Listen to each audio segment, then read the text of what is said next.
I purchased a computer on eBay to restore to full health, and I wanted to buy this computer because it is a great computer for DOS and Windows 3.1 gaming. Unfortunately, when I received the package, after I got it out of the box, I realized that during shipping, the entire computer was smashed to pieces, and before I could even think about trying to restore the software on this computer, I was going to have to go ahead and fix the damaged case. I've never had to repair a plastic case before, so this was going to be an adventure for me. After getting the computer unboxed, I took everything apart and I gave the internals an evaluation. The only thing that was out of place after looking at the insides was the CD-ROM. Unfortunately, I was unable to save the CD-ROM. And this is the start of restoring the IBM PC 340.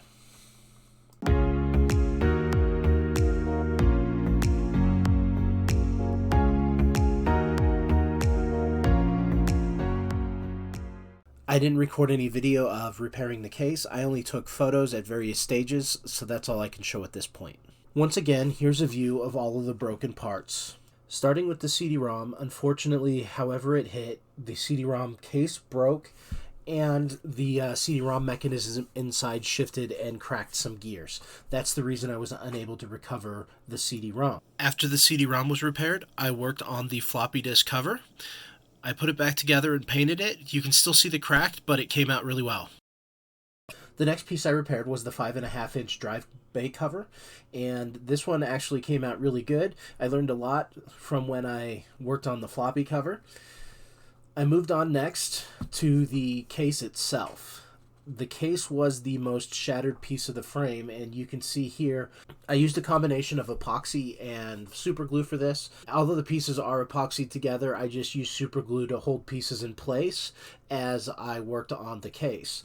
And where the case was missing chunks that I couldn't find the plastic in the bag, I used a little bit of epoxy to go ahead and rebuild those things so that I could sand it to match the rest of the shape.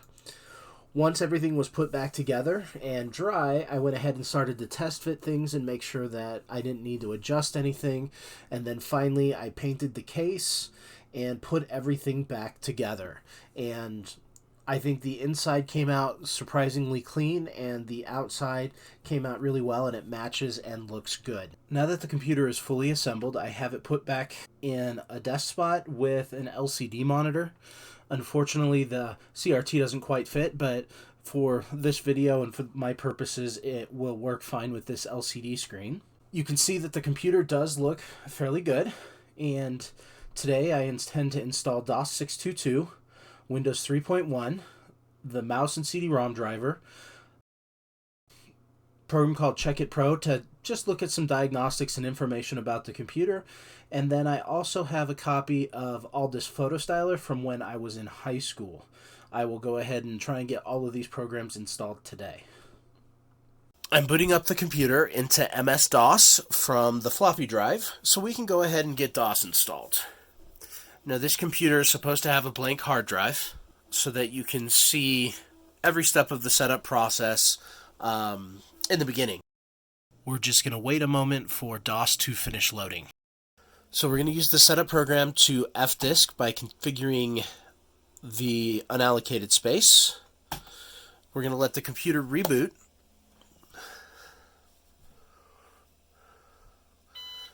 You can always fdisk manually, but in this case, the 850 megabyte hard drive, I'm just going to let DOS select and use it all. It's going to automatically format it since it just created the partition. I'm going to speed this footage up so that the format doesn't take so long in the video. In older operating systems, you weren't giving the opportunity to fast format or quick format, whatever a manufacturer might call it. So you actually had to wait for the entire hard drive to be formatted, and this can take a long time, so I sped this up 1300% to make it happen in a matter of a few seconds. Alright, now that the format is complete, it's going to ask me for the date and time, which are not correct. So today is the 22nd, but it's actually 14:43 right now. And we're going to install into CDOS. Again, I'll speed up the camera just to make this DOS install process go faster. DOS 622 consists of 3 floppy disks, so once all 3 disks have copied to the hard drive, DOS 622 will actually create a config sys and autoexec.bat, and it'll do some configuration of the computer automatically. DOS 5 was the first version of DOS I used, but DOS 622 is the first version I ever actually purchased and owned for myself. DOS has been completely installed, so we're going to remove all of our floppy disks and reboot the computer one more time. DOS should now start directly from the hard disk drive.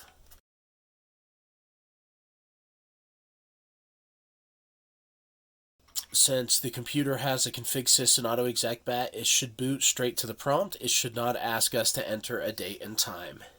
And that's perfect. That's exactly what we wanted to see. So the next thing I want to do is get the mouse working. So we're going to make a drivers directory. I'm going to go into the drivers directory. I'm going to make a directory called msmouse and cd-rom. And on my floppy drive, I have a mouse driver and a CD-ROM driver.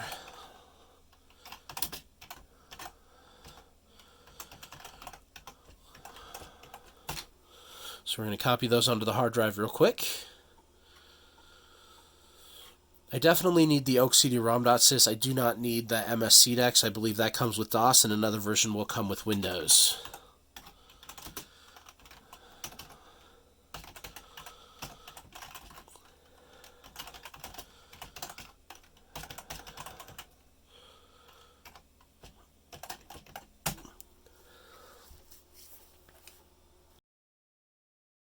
Microsoft mouse driver. So we're going to edit the config.sys. You can manipulate the config sys and autoexec.bat files to adjust how your memory is being used for different programs and different requirements. In the config sys, I'm using the oak-cd-rom.sys file, which supports up to 4 IDE CD-ROMs. And at the end here, I'm going to specify a device driver as OEM CD001. I've seen a lot of people use things like Banana and other things. As long as it matches what you put in the autoexec.bat, you should be fine.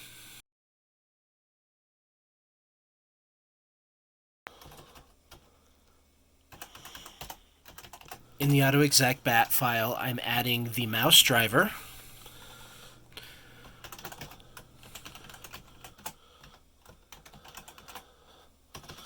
It's msmouse. I'm going to add the CD-ROM driver as well, the mscdex file, and the driver has to match what I put into the config sys, and here I specify the letter because I want my CD-ROM drive to be drive letter D.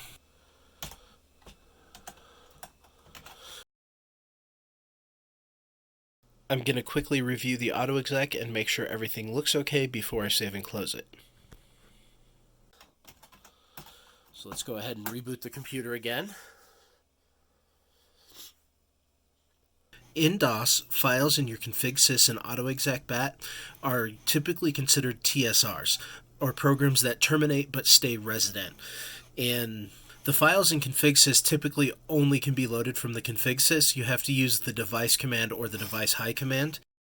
Programs in autoexec can typically be loaded anytime after the computer boots.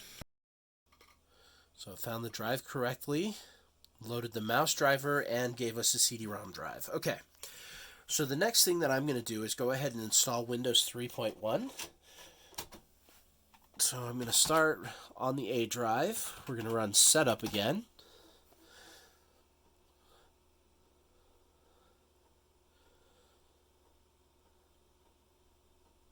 So I'm going to install Windows before I install my sound card driver.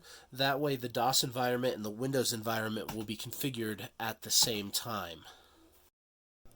I do keep saying Windows 3.1, but I'm actually using Windows 3.11 for workgroups.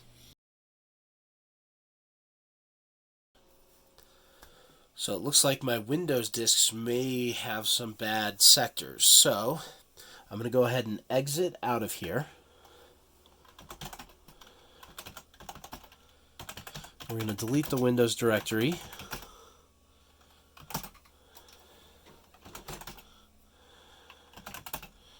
And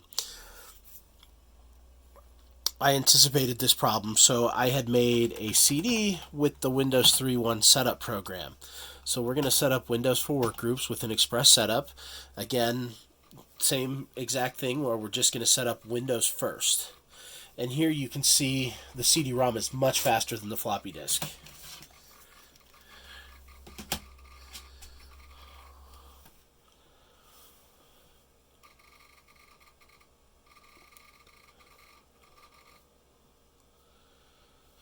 I don't have a network card installed right now. I do have a network card to install later. I'm going to speed this up to 510% so that the Windows file copy process will only take a few seconds here in the video.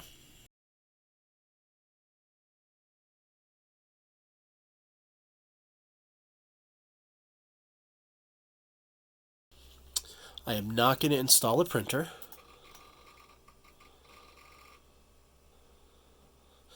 We are going to continue setup right now without any network cards.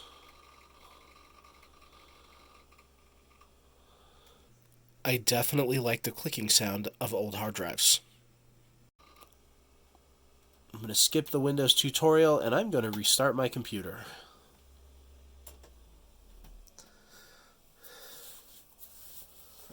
I'm not going to start Windows right away because I want to go ahead and install and configure my sound card first. Again, I want to install the audio card now so the DOS and Windows environments both get configured at the same time. Now that the computer has rebooted, I want to go ahead and get on a CD I created that contains the audio drivers for my sound card. I don't remember which one of these files was correct.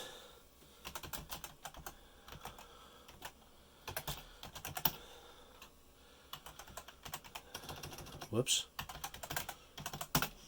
So we're going to start with the Viber 16. Well, that's not what I expected to have happen. Let's try again. Yeah, so this is definitely not what I want. I'm pretty sure it's the Viber 16 folder. So, what we're going to do instead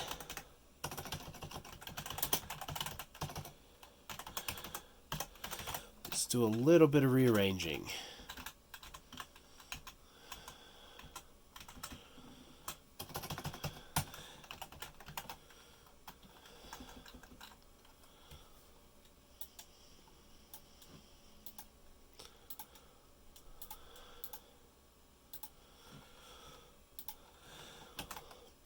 As you can see, the DOS driver did load and my PS2 mouse is working perfectly.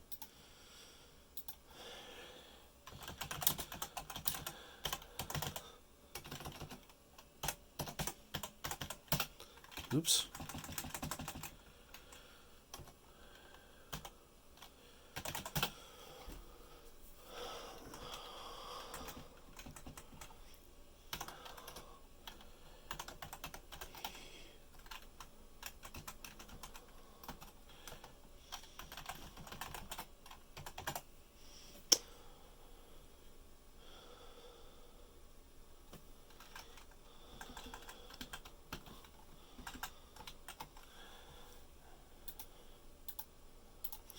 So what I'm doing is rearranging everything so that HiMem is the first thing to load. That way, when I run MemMaker, everything can be loaded into high memory if the TSR allows it, if the executable allows it. So MemMaker messed with 44 different configurations, deciding how to load TSRs and executables into memory. So we're going to reboot one more time. and see how much memory MemMaker was able to give us. System is working properly, and it looks like it gave us an extra 87K. So I'm going to exit. Now we're going to go back to the D drive.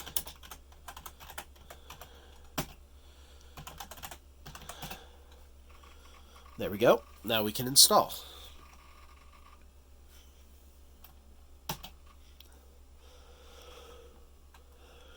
Once again, when I install the driver, I don't want it in the root of my C drive. I want to try and keep my C drive from getting too cluttered up.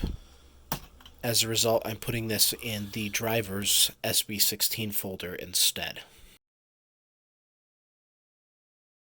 So, in DOS, you have to manage your I/O addresses and your interrupt settings. If you don't have IRQs, DMAs available, then your hardware won't work. So in this case, this is all of the right settings for the Sound Blaster card that I have in there. So I'm going to leave everything at default, and I'm just going to continue the install.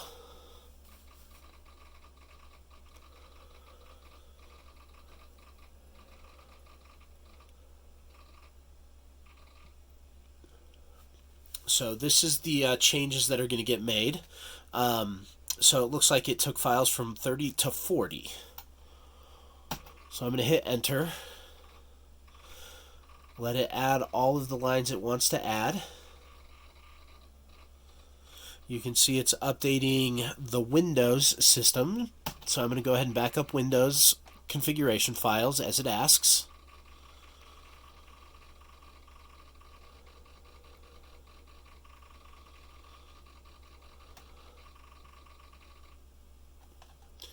Okay, so it changed all of those files, but I want to exit to DOS, and it's going to tell me to reboot.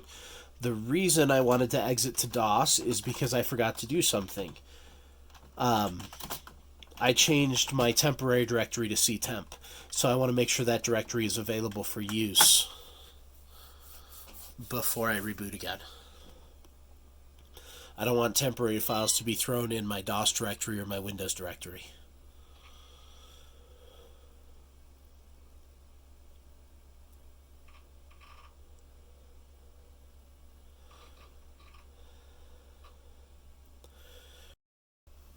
So it looks like it set the audio card and the MPU 401 port.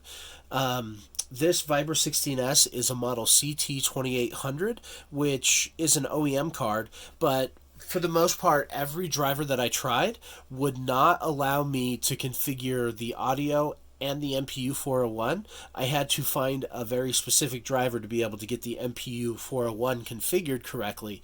And I'll show you an error that I was getting when I started Windows, but let's go ahead and start Windows for now and make sure everything is working like it's supposed to. Perfect. The audio software group was created and we heard sounds. So if I go into the control panel and I hit sound, one of the biggest indicators that I had if I had the wrong driver, the sounds were disabled. I was unable to run any Windows 3.1 sounds. One thing I like to do is change the color. I like the Emerald City color with one more change. I like to set this to the light, the dark gray as well. This is the color I like to use in Windows. Then as far as the desktop goes, we'll do a 50% gray pattern, and for the wallpaper we'll just use arcade, and we're going to tile that. There we go. So now Windows 3.1 and DOS are working on this machine. And just to be sure that everything in DOS is working correctly, I want to go into the drivers directory and then the Sound Blaster 16. We have the diagnose program.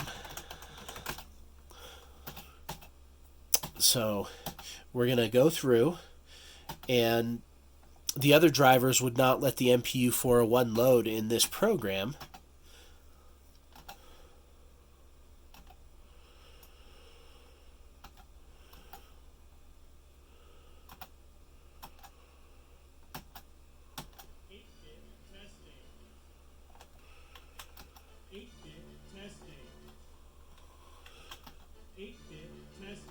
I don't know if you can hear that on camera. It is kind of quiet. But let's go ahead and do both channels for 16-bit sound.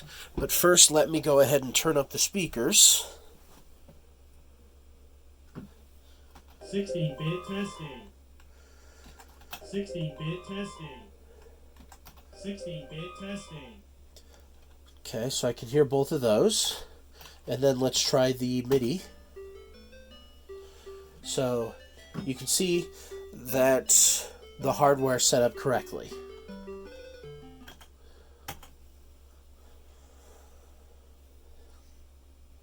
So we can go ahead and just quit. I don't need to update my system files. Everything is working correctly. With everything tested in DOS, I'm going to go ahead and install the next program.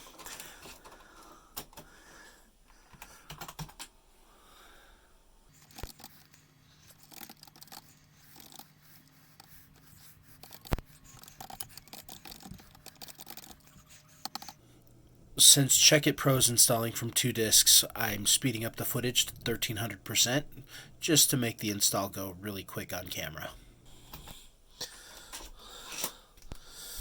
Alright, so now that Check-It Pro is installed, I can type in ck-info. I can see the menus are missing from Check-It Pro, so I need to adjust the monitor. Okay, now that I'm in Check-It Pro and I have the screen adjusted, this program gives you a lot of information. But first I want to make sure that I draw your attention to the processor. This computer actually has an Intel Pentium 100. It does not have a 486. That is a limitation of this software.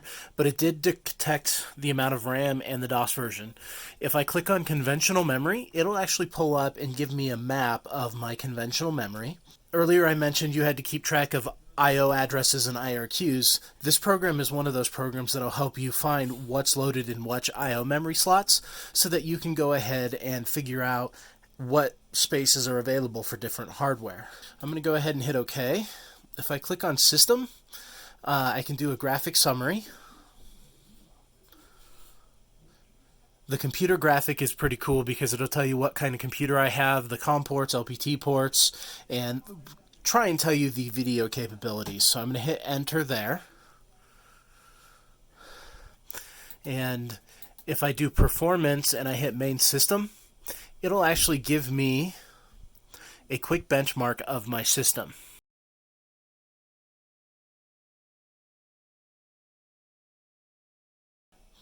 I actually think the benchmark locked up. Yep, system is not responding at all. Let me go ahead and shut it off and we'll turn it back on.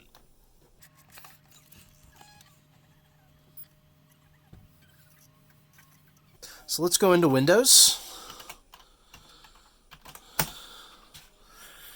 And I'll see if the newer version of Check-It will run on this. And if it does, I can run those benchmarks and get that information at another time. Alright. So I'm going to use the run command and browse to my floppy drive. And we're going to run ps setup.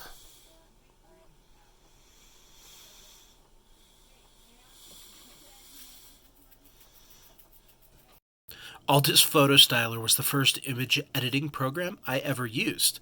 I actually was given a copy of the software in high school when we got an IBM Tech Lab. I'm thinking 10th grade, maybe 11th grade when I used the software for the first time.